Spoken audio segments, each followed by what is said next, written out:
vai dar o que falar, queridos. No vídeo anterior, nós falamos sobre o que são povos não alcançados. Se você perdeu o vídeo anterior, corre lá. Foi um vídeo muito interessante, muito importante. Vai lá. Agora, se você já assistiu o vídeo anterior, fica aqui comigo que o tema de hoje é polêmico no meio cristão. E a nossa ideia hoje é refletirmos um pouco melhor sobre uma partezinha de Atos 1:8, que levanta discussões e muitas vezes uma má interpretação ou má instrução sobre essas palavras de Jesus. Esse é o segundo motivo preocupante do porquê muitos cristãos, queridos, ignoram o tema dos não alcançados. E é bem decisivo sobre a postura que cada um toma em relação a isso, além de afetar diretamente a forma como vemos o ID de Jesus. Então, vamos juntos entender melhor o contexto de Atos 1:8. O contexto de Atos 1:8 é a ascensão de Cristo. Depois de sua morte e ressurreição, Jesus se apresentou vivo aos seus discípulos, com muitas provas incontestáveis, sem dúvida, que era ele mesmo.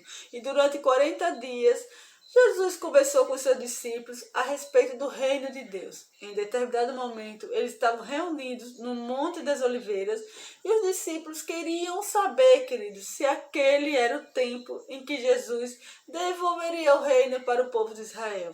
E Jesus respondeu que não vos cabe saber os tempos ou épocas que o Pai reservou para sua exclusiva autoridade. Mas recebereis poder ao descer sobre vós o Espírito Santo, sereis minhas testemunhas, tanto em Jerusalém como em todo Jerusalém, Judéia, Samaria e confins da terra.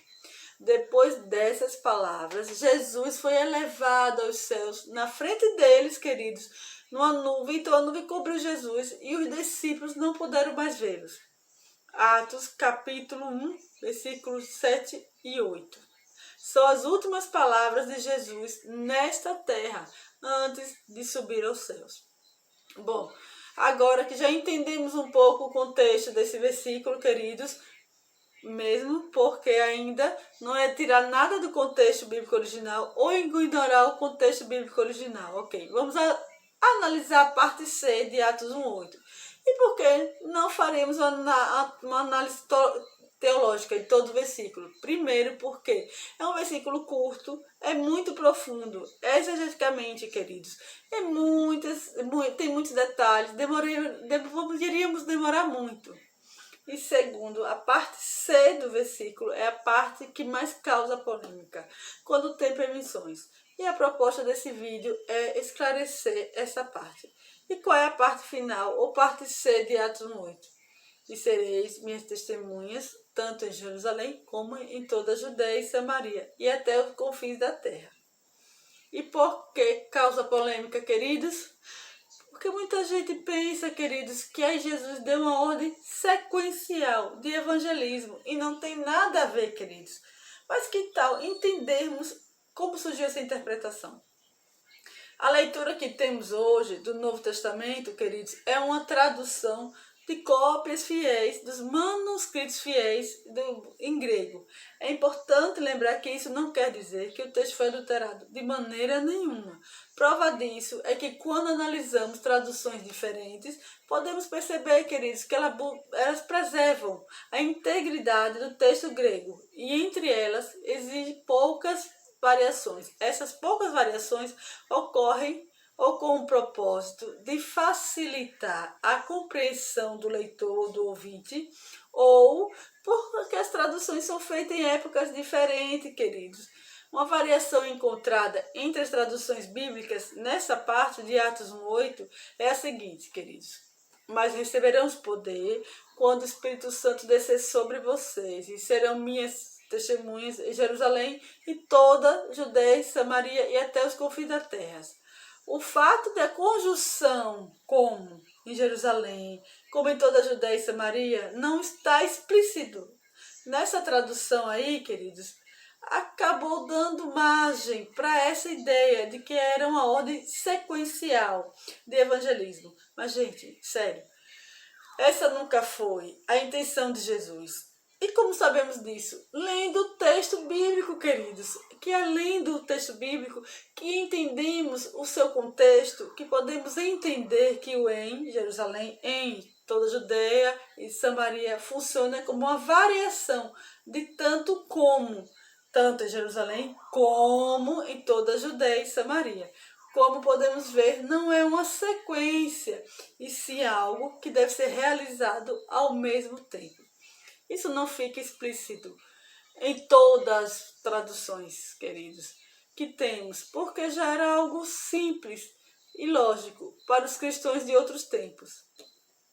Bom, o que é falado por Jesus em Atos 1:8 é uma profecia sobre o processo cronológico e espiritual em relação à expressão geográfica da igreja, que vai de acordo com os registros do livro de Atos. Bom, é justamente por isso que se pode deduzir que, aí, contextualmente, Jerusalém é Jerusalém, Judeia é Judeia, Samaria é Samaria, e os confins da terra são os confins da terra. Se lemos o texto outra vez, com mais atenção, queridos, perceberemos que Jesus não está falando de uma sequência de lugares. Ele está expondo aos discípulos o que irá acontecer com eles.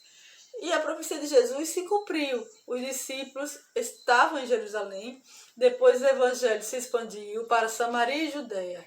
Inclusive, esse foi o tempo de transição do evangelho de um ambiente judeu conservador a um ambiente gentil. Depois desse período, queridos, de transição, podemos ver que os cristãos começaram a sair da Palestina em direção à Ásia e à Grécia e outras partes da Europa, que eram os confins da terra que eles conheciam. Outra vez, Jesus não estava dizendo a eles uma estratégia evangelística sequencial. Jesus estava dizendo, queridos, o que iria acontecer com eles. E aconteceu. É tão importante entender o contexto. Falo isso porque não poucas vezes vi líderes, pastores, que ao falarem sobre missões, sobre evangelismo, usam Atos 1:8 como se Jesus tivesse falado primeiro em Jerusalém, depois em toda a Judeia e Samaria e por último até os confins da terra. Não!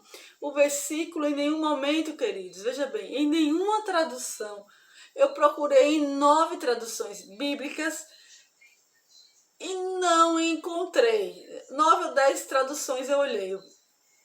Não há nada, queridos, que indique que Jesus disse que deve haver uma ordem sequencial, geográfica, na propagação do Evangelho. Pelo contrário, ele disse que o campo é o mundo, que o campo é grande e que faltam trabalhadores. Ah, Jússi, mas onde eu estou é a minha Jerusalém. Foi assim que eu aprendi, foi assim, pronto. Particularmente, queridos, eu não vejo problema em usar essa analogia e dizer que Jerusalém é onde você está, que Judeia é o seu país, que Samaria representa os desprezados, que os confins da terra são os lugares que ainda não foram alcançados. Não há nenhum problema, queridos, em usar esta analogia de lugar. O que está em pauta aqui é que mesmo que você use essa analogia de que Jerusalém é o lugar que você está, não se pode impor uma ordem sequencial da evangelização. E pior, usando esse versículo, queridos, que não foi isso que Jesus disse aí. Não podemos usar esse versículo para dizer, em outras palavras, que devemos nos focar somente no lugar em que estamos. Viu como a distorção de um versículo pode afetar diretamente como vemos o ídolo de Jesus? O lugar que estamos precisa do Evangelho? Precisa. Claro que sim, queridos, mas não é o único lugar que precisa do Evangelho. Como cristãos, somos chamados a ser luz onde estamos, mas não somente onde estamos. Em outras palavras, a evangelização mundial não é sequencial, mas sim simultânea. Já escutei várias vezes, só depois que todos aqui na minha Jerusalém receberam Jesus como Senhor e Salvador, é que irei para outros lugares. Bom, se alguém que me assiste agora pensa isso, eu encorajo você a examinar as Escrituras. A pessoa que fala que até que a toda a minha Jerusalém se entregue a Jesus, eu não vou a nenhum lugar, essa pessoa não vai sair do lugar nunca, queridos. Sabe por quê? Porque Jesus mesmo disse, quem crer e for batizado será salvo, mas quem não crer será condenado. Marcos 16:16, nem todo mundo vai crer. E não é minha responsabilidade convencer uma pessoa do seu pecado. Quem faz isso é o Espírito Santo. A minha responsabilidade, queridos, é falar de Jesus. Mas nem todo mundo vai crer em Jesus. Então, eu não posso esperar que todas as pessoas do lugar em que eu estou entreguem sua vida a Jesus. Para começar a ser intencional na evangelização de lugares mais distantes. Não faz sentido, queridos, e colocar a culpa em Jerusalém não é uma desculpa válida. Muitas pessoas, infelizmente, aprendem esse tipo de argumento de líderes que gostam de ver os templos cheios, porque isso aumenta o ego, faz ele se sentir bem. Claro, muitos preferem ficar com as 99 ovelhas e não irem em busca daquela uma que falta. Mas não foi isso que Jesus ensinou, queridos. É bonito ver uma igreja grande, toda estruturada, lotada de gente? Mas é maravilhoso ver uma igreja com poucos cristãos dentro, porque a maioria deles foi para o campo missionário transcultural, queridos. E o dinheiro que essa igreja arrecada é enviado aos missionários em campo, aos seus missionários em campos. Isso é maravilhoso, gente, de verdade. Jus, então quer dizer que eu preciso me focar nos confins da terra? Claro que sim, mas presta atenção. A propagação do evangelho, mesmo depois de se estender à Judéia, Samaria, até os confins da terra que eles conheciam, não deixou de continuar na própria Jerusalém. Gente, uma vez mais, é tanto como é simultâneo, queridas. Você precisa ser um missionário no lugar que você está, independentemente de onde você está, e fazer a sua parte, para que os lugares não alcançados sejam alcançados também. O campo é o mundo.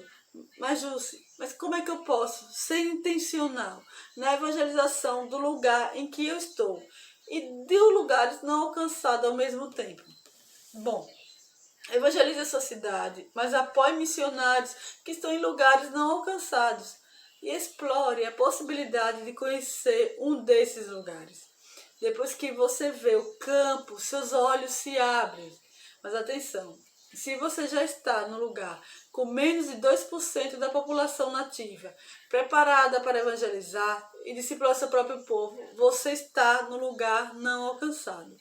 Nesse caso, aproveite essa oportunidade para ser um pioneiro, uma pioneira onde você está. É desejo de Jesus que o evangelho seja propagando em todo o mundo, a todas as culturas. Se você é um líder, um pastor, ou exerce alguma influência sobre outras pessoas dentro do lugar em que você congrega, por favor, não ensine que Jesus deu em Atos 1:8 uma estratégia sequencial de evangelização. Isso é distorcer as palavras de Jesus. Leia o texto com atenção, para não influenciar pessoas a fazerem algo diferente do que Jesus ordenou. Que muitas pessoas pensem que há uma ordem sequencial de evangelismo. É um reflexo de um ensinamento focado no aqui, permanecer aqui, estar plantados aqui, crescer aqui, conquistar aqui. Quando uma pessoa escuta seu líder, pastor, repetindo uma e outra vez, várias vezes, acaba entendendo que precisa ser focado somente aqui, no lugar que está. Isso é pedra de tropeço, queridos. Quando Deus começa a quentar alguém para ir a outro lugar, para ser missionário ativo, em campo missionário transcultural, o campo é o mundo. E o lugar em questão se faz parte desse mundo, mas não é a única parte do mundo.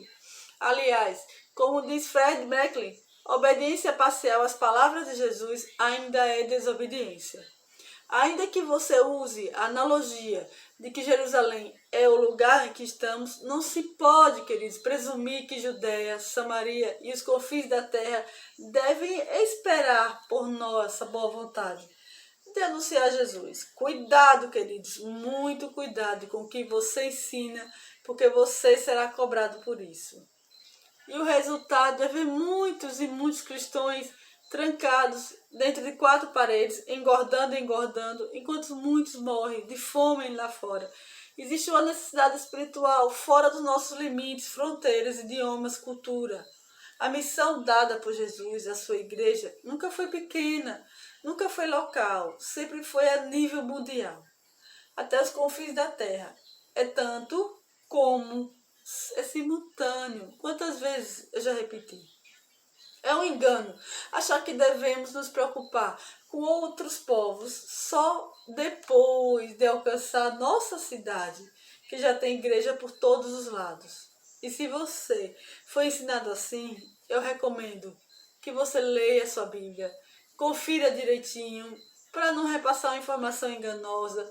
Faça o que os cristãos de Beléia fizeram, receberam a palavra com toda avidez, examinando as escrituras todos os dias, através de todas as coisas, para ver se todas as coisas eram realmente assim. Examine as escrituras. Não espere que o conteúdo bíblico que você recebe esteja todo mastigado. Mastigue você também. Bom, espero que esse vídeo tenha sido útil para você. Se inscreva, deixe o seu joinha e, acima de tudo, compartilhe para que mais pessoas possam abrir a mente e ver realmente o que o contexto de Atos 1:8 quer dizer.